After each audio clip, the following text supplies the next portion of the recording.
He started flipping his phone face down every single time it buzzes. Not sometimes, every single time. She gets a text at 11:47 p.m. It's just my coworker about tomorrow's meeting. At midnight? Really?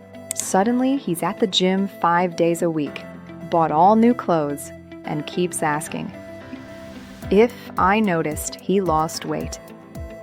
He said he was working late, but when I checked Find My Friends, his location was turned off for the first time ever. There was a perfume smell in his car, not mine. And when I asked, he said, "Oh, I don't smell anything." Hi, I'm Maya. On this channel, we analyze real relationship cases, cheating suspicions, red flags, am I overreacting, questions. Today we're analyzing 5 different cheating suspicion cases. And I'll be honest, these ones made me pause. Phone secrets, behavior changes, suspicious texts, location turned off, physical evidence. In each case, we'll try to answer, is this just normal life, or is this a legitimate red flag? When does suspicion become justified, and when is it time to ask the hard questions? Thanks for watching, and let's get started. He started flipping his phone face down every single time it buzzes. Not sometimes, every single time. We've been together for 3 years. He never cared about his phone before. It would just sit on the table, screen up, notifications showing normal. 2 months ago, something changed. Now every time his phone buzzes, he immediately flips it face down. Not casual, fast, like a reflex. When I asked why, he said, "I just think it's more polite." Polite? We're eating dinner alone in our apartment. Then I noticed he changed his passcode. When I asked, he got defensive. "Why do you need to get into my phone? Don't you trust me?" Last week his phone buzzed during a movie. He grabbed it, read the message with the screen tilted away from me, smiled slightly, then flipped it face down. I feel crazy for even noticing, but this isn't normal, right? Okay, so on the surface, he's flipping his phone face down. And yeah, some people do prefer privacy with their notifications. That's not automatically suspicious. But here's what we need to pay attention to. This is a behavior change. He didn't do this for 3 years. And now, suddenly, it's every single time the phone buzzes. That's not about preference, that's about control. The real issue here isn't the phone position. It's the response when questioned. "Why do you need to get into my phone? Don't you trust me?" That's deflection. She didn't ask to go through his phone. She asked why he changed his passcode. And instead of answering, he turned it into an attack on her character. That's a classic defensive move.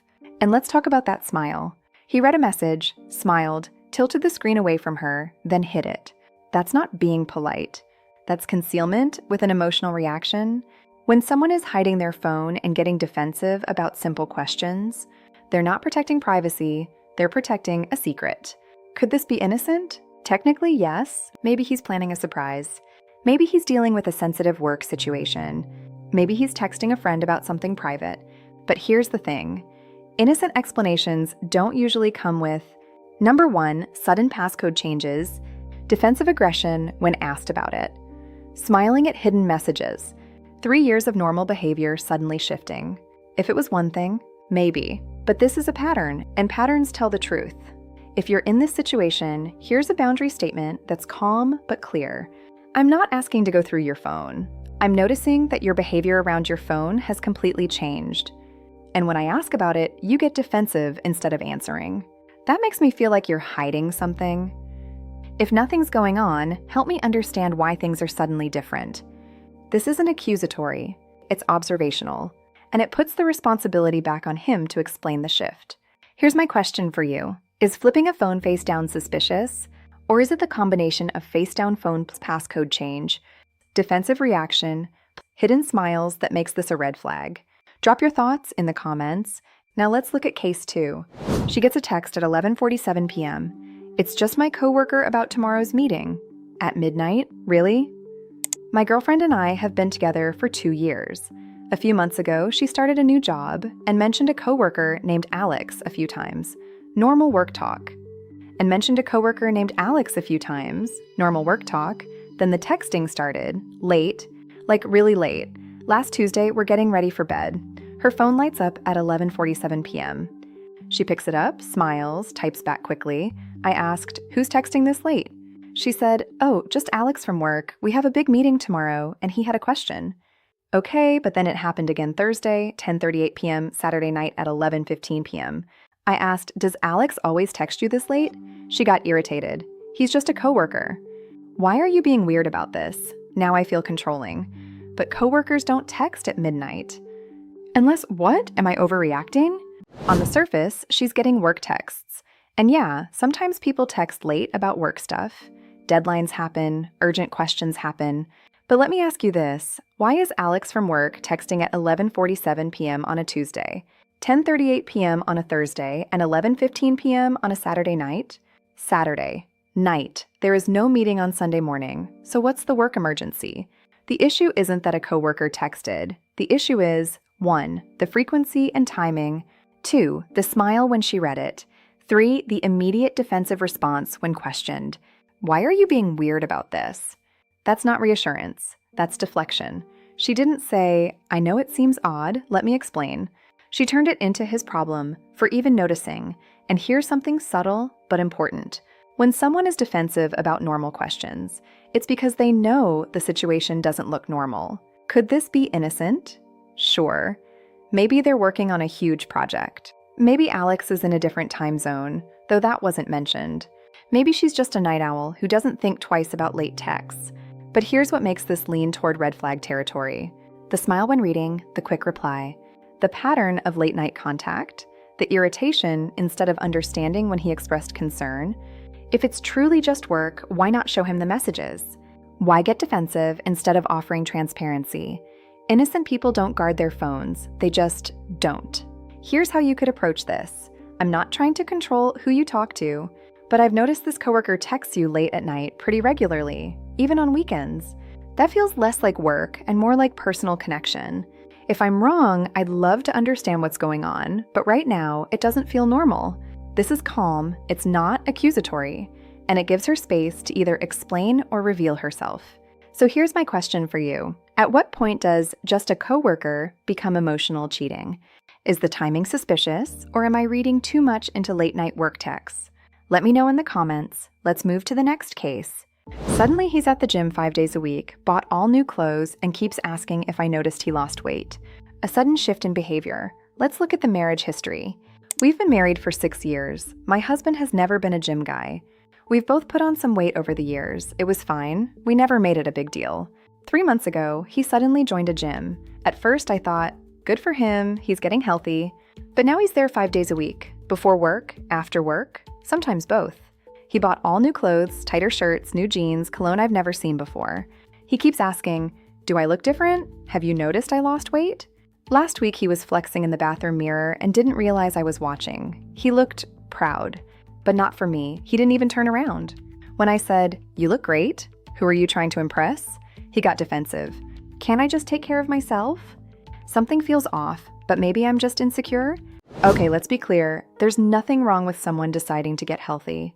Joining a gym, buying new clothes, feeling good about yourself, all of that is positive. But here's the thing. This isn't about health. This is about image.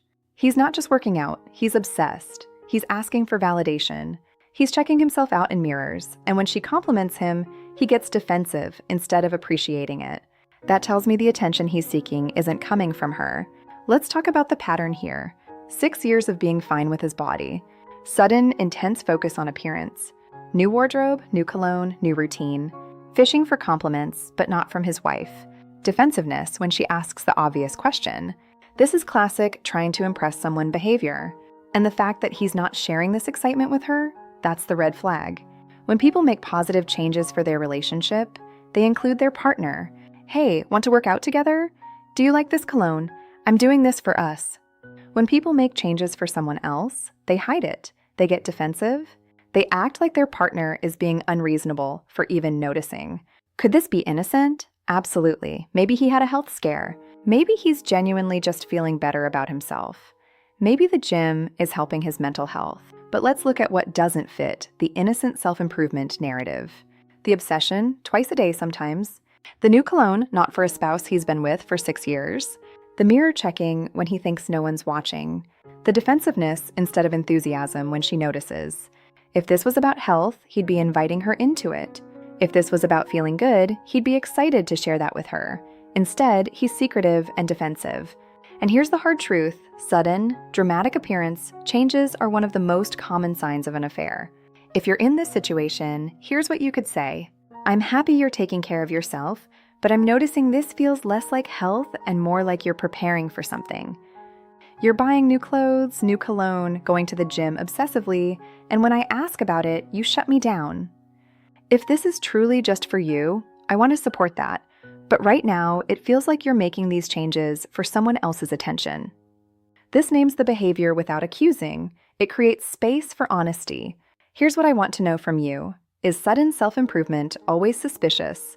Or is it the secrecy and defensiveness around it that makes it a red flag? Drop your take below and tell me what you think. Now let's hear another case. He said he was working late, but when I checked Find My Friends, his location was turned off for the first time ever.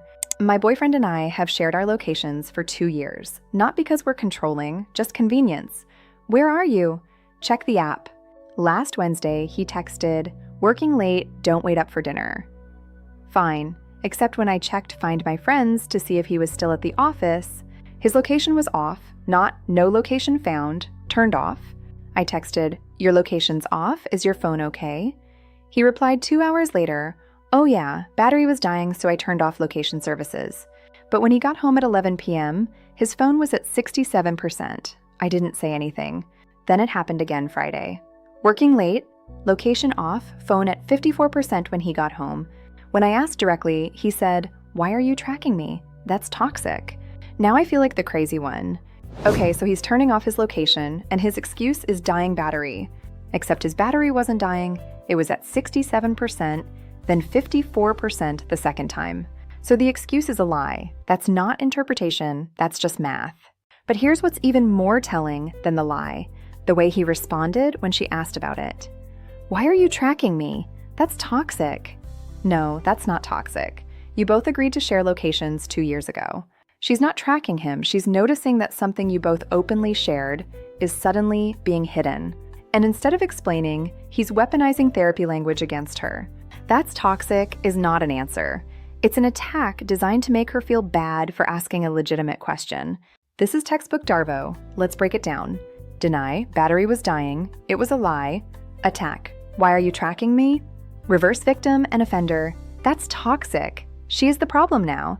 When someone turns a simple question into an accusation against you, they're hiding something. Is there an innocent explanation? Let me think. No, I genuinely cannot think of one. If his battery was dying, it would have been low when he got home. It wasn't. If he wanted privacy, he could have said, "Hey, I'd like to turn off location sharing." He didn't. If he was truly just working late, why hide his location at all? The only reason to turn off your location while claiming to be somewhere specific is if you're not actually there. This isn't gray area. This is a lie with physical evidence. If you're in this situation, here's what you say. "We've shared our locations for 2 years without issue. Now you're suddenly turning yours off while saying you're working late, and when I ask about it, you call me toxic." That's not an answer. That's deflection. Your phone wasn't dead, so where were you, and why are you lying about it? This is direct. This is not mean. This is someone asking for basic honesty. My question for you, is there any innocent reason to turn off your location, lie about why, and then attack your partner for noticing? I'm genuinely asking for your thoughts. Please comment below. Let's move on and look at a different situation together. There was a perfume smell in his car, not mine, and when I asked, he said, "I don't smell anything." A telling clue, followed by an even more suspicious response. Saturday morning, my husband asked me to grab his sunglasses from his car. I opened the door and immediately smelled perfume. Strong. Floral. Definitely not mine. I went back inside and said, "Your car smells like perfume." He looked confused. "What? No, it doesn't." I said, "Yes, it really does. Go smell it." He went out, came back, and said, "I don't smell anything. Maybe it's from the car wash." We haven't gotten the car washed in 3 weeks. Later that day, I checked his car again. The smell was gone. Completely. Like he'd aired it out or sprayed something. When I mentioned it, he got annoyed. "Are you seriously still on this? There was no smell." You're imagining things. Now I feel insane. But I know what I smelled, right? Okay, let's just say it. There was perfume in his car that wasn't hers. That's not a suspicion, that's a fact. She smelled it. And his response? I don't smell anything. Then the smell mysteriously disappeared by the afternoon. This isn't just denial, this is gaslighting. Gaslighting is when someone makes you question your own perception of reality. And that's exactly what's happening here. She, your car smells like perfume. Him, no it doesn't. She, go check. Him, comes back, I don't smell anything. Then later, you're imagining things. No, she's not imagining things. She smelled perfume. And here's the thing, even if he genuinely didn't smell it, which I doubt, the appropriate response would be, I don't smell it, but maybe someone at work borrowed my car. Or maybe I gave someone a ride and didn't think about it. But he didn't do that. He denied reality and then made her the problem for noticing. Let me be very clear, this is not gray area. If there was an innocent explanation, like he gave a coworker a ride or someone borrowed his car, or he sat next to someone with strong perfume and it transferred, he would have said that. Instead, he, 1, denied the smell existed, 2, dismissed her concern, 3, let the smell disappear, 4, accused her of imagining things. That's not innocent, that's a cover-up. And here's the thing about physical evidence, it doesn't lie. Perfume doesn't just appear in a car, someone wearing it was in that car.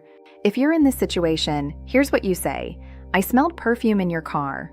You said you didn't smell it, but by the afternoon, the smell was completely gone, like you cleaned it. That's not imagination, that's evidence. If there's an innocent explanation, I need to hear it. But telling me I'm imagining things when I know what I smelled is not okay.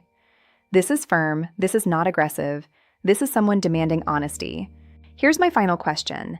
When someone denies physical evidence and then makes you feel crazy for noticing it, what's your next move? Let me know in the comments.